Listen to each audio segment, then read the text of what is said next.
Mercedes.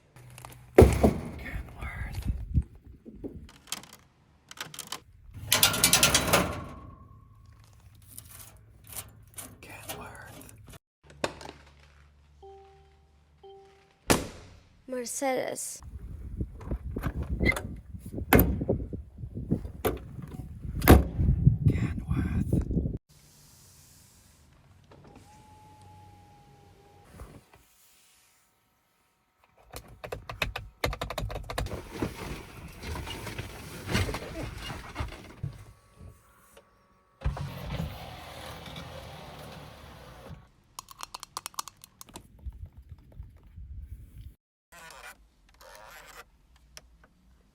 Mercedes.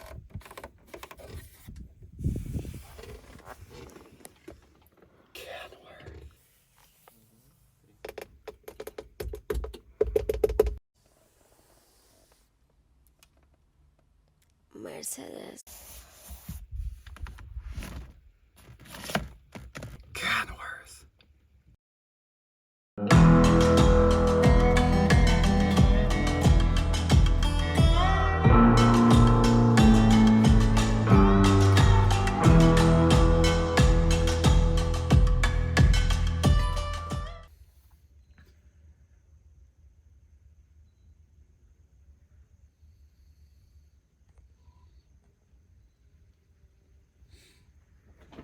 Yeah, so this on top of these pistons is just carbon buildup.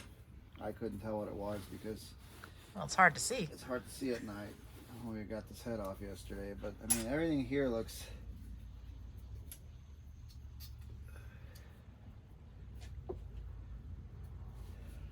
okay, but I do have some evidence, if you want to look, of maybe a possible injector failure.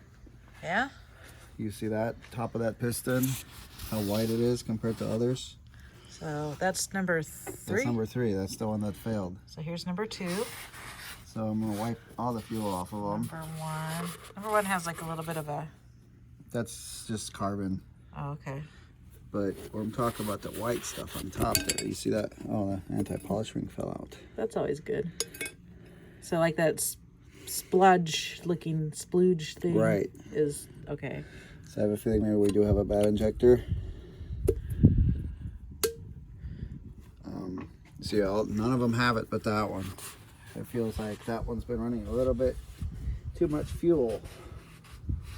See, like, okay, you kind of see how the pattern, how the injector sprays over here. You see, like, this pattern. Yeah, it's kind of like a star. That's how the injector sprays.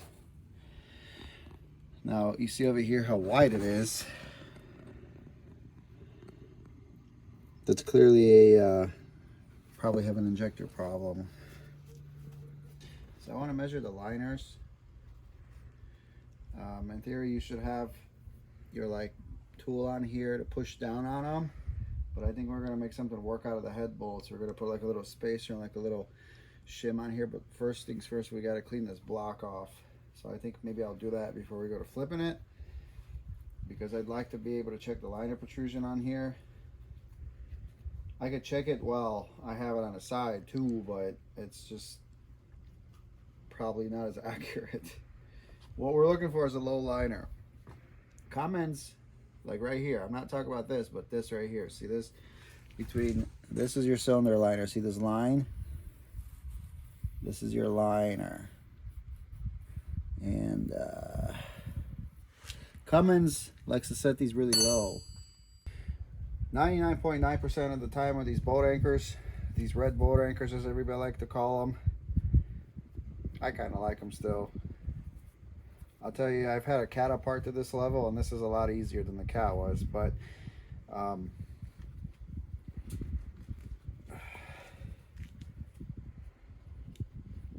with these boat anchors, 99.9% of the time when they do fail, a head gasket is not a head gasket. It's one of these liners that's failed, and you gotta shim the block and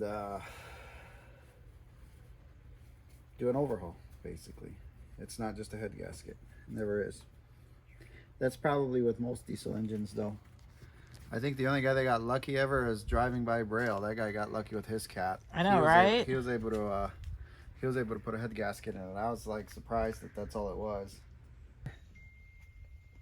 So sparkly and Does pretty. it show up? Yeah. Look at it all. Look at it.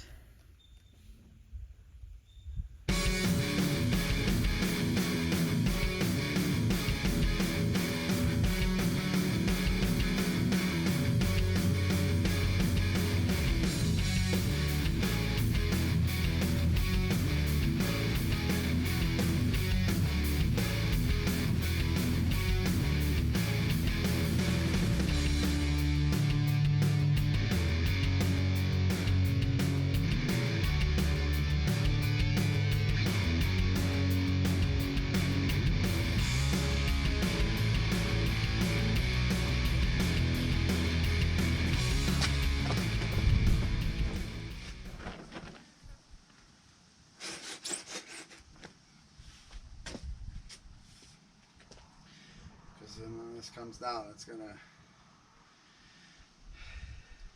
do some damage. Like I said, I was debating taking the Ford and then putting the chain to it. I could pull it, pull that block out, because I could move the engine up, and then slowly let the tension down, and down, and down, and down, and that should hold it.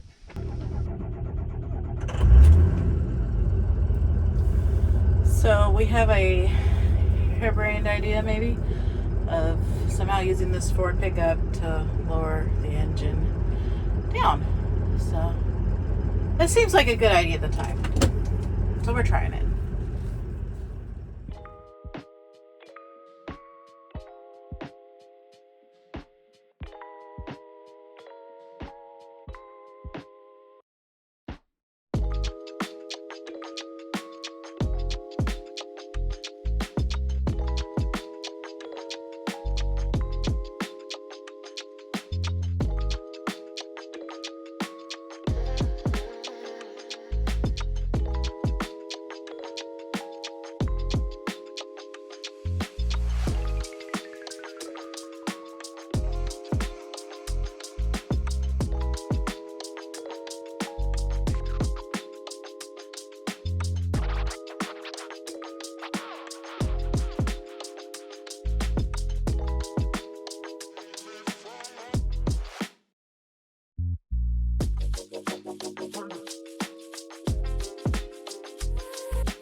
Crazy, it actually worked. Teamwork. You guys believe that? Sometimes, man, the dumbest ideas actually work out.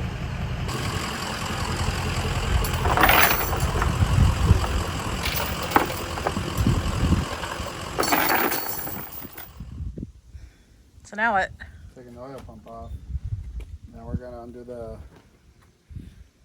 we're gonna take all the piston squirters out of it. Those are the right there. See the plastic things? No. You don't see the yellow plastic Oh, things? those. Yeah. Those are piston squirters. Those gotta come out before we take any pistons out. And then we're gonna undo all those. We're gonna set them aside. And then we're gonna start taking the main caps off. And once we take the main caps out, the crank comes out. So we'll finally have this sucker out hopefully here today. Stinky, stinky oil.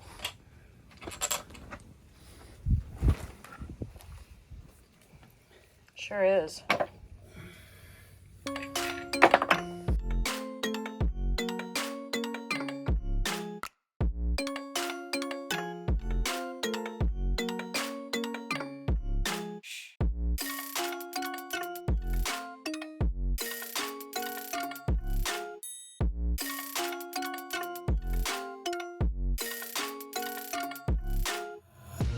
tape my eyes open to force reality.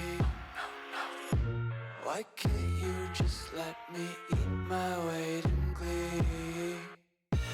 I live inside my own world of make-believe. Kids screaming in their cradles, profanities. Some days I feel skinnier than all the other days. Sometimes I can't tell if my body belongs to me. I love everything. Fire spreading all around my room. My world's so bright, it's hard to breathe, but that's alright. Hush.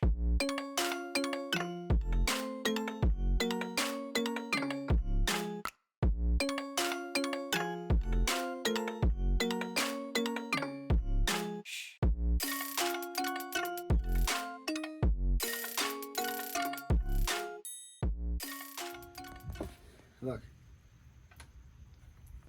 That wasn't knocking. Unless it was. Well, I mean, So we're always open to surprise. I put my impact on there. And that came apart like that. Let's see if these are... Did you see that? You didn't even touch those ones. Didn't even touch that. Did you see that? Look at that. You didn't even touch that one either. You only touched So the how one. did that come loose if it's not knocking? You guys tell me. You guys saying, oh, how did this engine go so many miles and then come apart? Look at that. Let's see how bad this one is. If it was, maybe this one was knocking too, but it seems tight, so.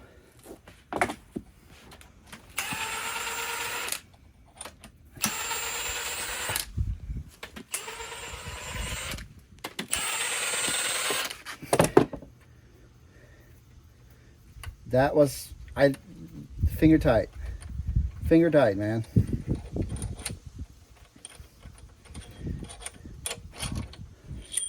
Look at that. The rod bearing's still intact. So please tell me how this one wasn't knocking. The bearing looks great. How is that crank not damaged? You guys tell me. How did that one come loose? I didn't loosen that. That was loose. That was that loose. So how did this engine go 246,000 miles like that? All right. So we got our two pistons out. This is number 1. This is number 2. See that serial number? R255. Do you see the fractured rod? You can see it, right? See how it's fractured. It fits. Serial number fits. R255, R255. Now let's look at number 1 rod. Does the serial number match? Hell no. Do the rod and the rod cap match? Hell no. This rod, R459, is the one that spun, number 3. I bet you R259 is the rod cap underneath the truck. Yeah, let's not do that. I know exactly why this engine failed. Oh, you know exactly why. Exactly why this engine failed. And this was my... And this is where we're going to go talk about it right here? And this is why I had a feeling that this idiot either... You know, it was an improper torque. And how do I know this was an improper torque? This is the number 1 piston I pulled out. Okay? This rod cap was lying by the end of the truck, underneath the truck still when I pulled the rod out. See the serial number on it? Okay. Do you see the serial number of this bottom cap? They're mismatched caps. Exactly. We need 2 rods now. They put the wrong... Do you see this fit? Because they're fractured. And Do they you put see the this wrong fit? one on. Do you see this fit right here? Yeah. You see I that? do. It's not supposed to be like that. It's supposed to be flush. Well, let's look at it now.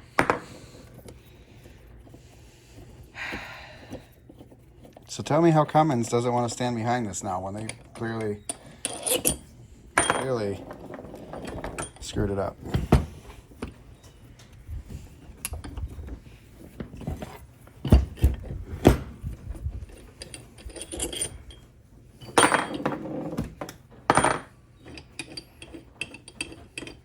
Are any others mismatched? Nope, just these 2. So was this the What number I 3 don't- and 4? No, it's number 1 and 3. Number 4 is fine, which is weird because that blew me away that number 4 is fine. But that one was also loose.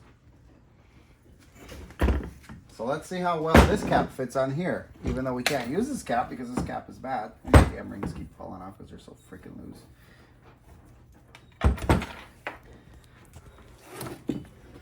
So again, we can't reuse this because it's bad. This rod is junk. Let's see.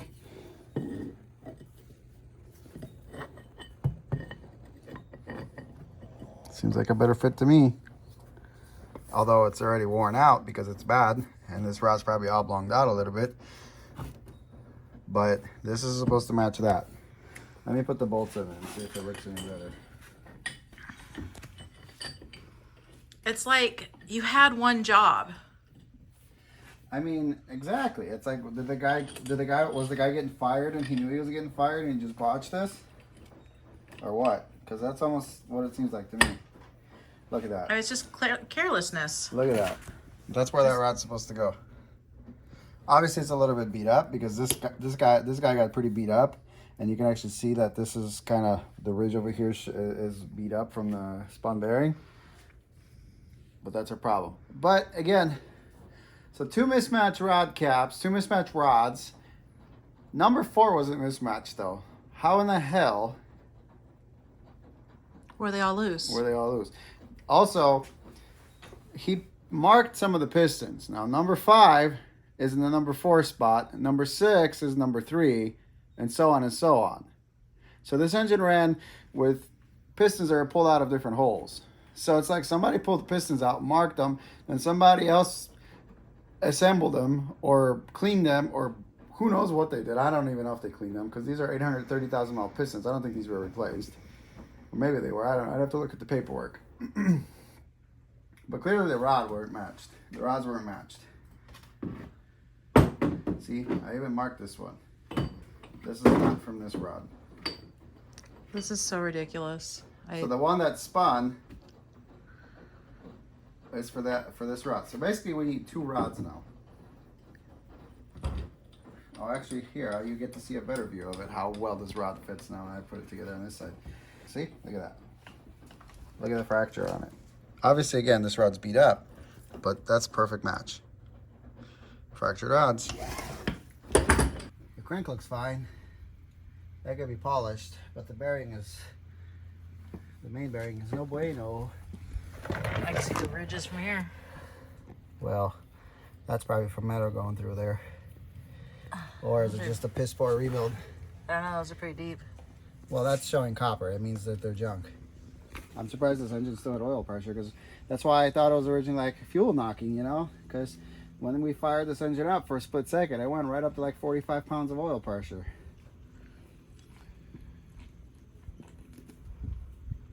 With that knock, there's no way it should make that much oil pressure, but it did. Take that one, then we're gonna go to the back, and we're gonna just kind of work our way towards the middle.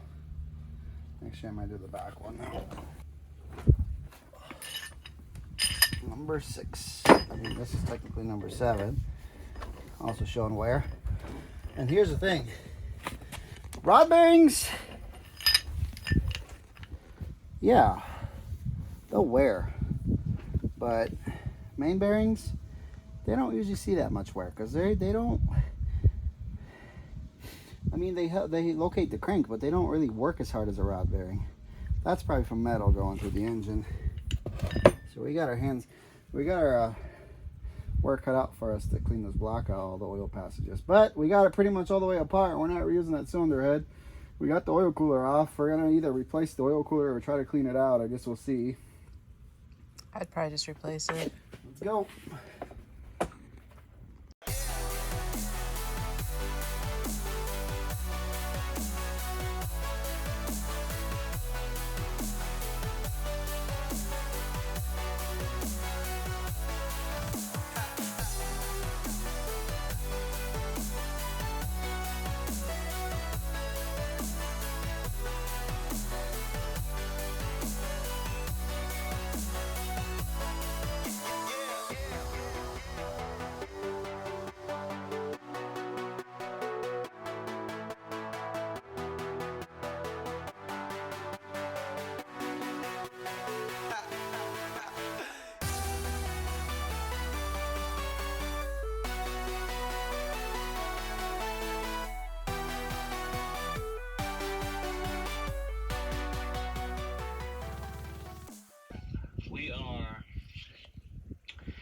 at the viewpoint right as you hit that reservoir in Utah. A cop pulled you over? State trooper. No, what an asswipe. Yeah, so he said he's gonna do a level 2 inspection. So far, number 1, 2, and number 1, 2, 3, 4, 5 are the worst. 1, 2, and 5 are the worst for the mains, but it's clearly seen some debris damage because like all that peppering looks like a shotgun.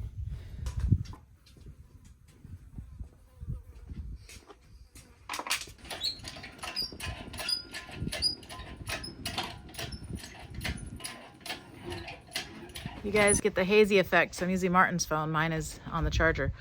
What we are doing right now is we are taking the head out of the crate that it came in because we want the crate that it came in. We're going to, you should probably measure this though first to make sure it will fit in the crate.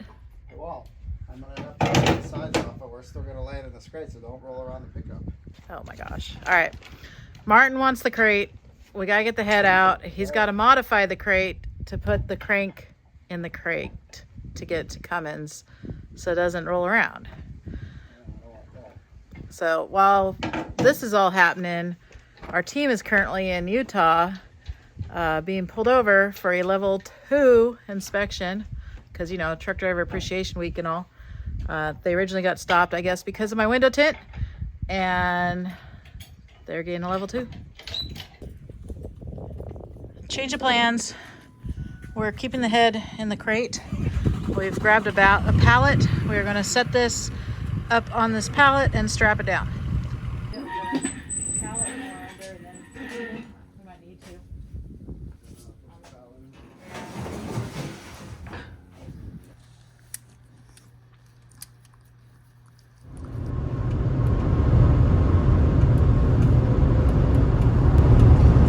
So how you feeling about all this? What's your thoughts? I think we'll fix it and go back to work. I mean, clearly it's people are incompetent and can't torque stuff right, or can't set rod caps on right. So I don't think after we get done with it, with our meticulous attention to detail, this engine will grenade again. I think it'll go on. And this engine would have went on 1,000,000 miles probably, but it was destined to fail from the get-go since it left North Carolina. Pick it up, pick it up, pick it up, pick it up. You see the drippy, I'm fitted up. Hop in my car and the giddy up. Secure the bag, yeah, I get the bus. Pick it up, pick it up, pick it up. You see the drippy, I'm fitted up. Hop in my car and the giddy up. Secure the bag, yeah, I get the bus. Pick it up, pick it up, pick it up, pick it up. I've been on the flex since flex zone.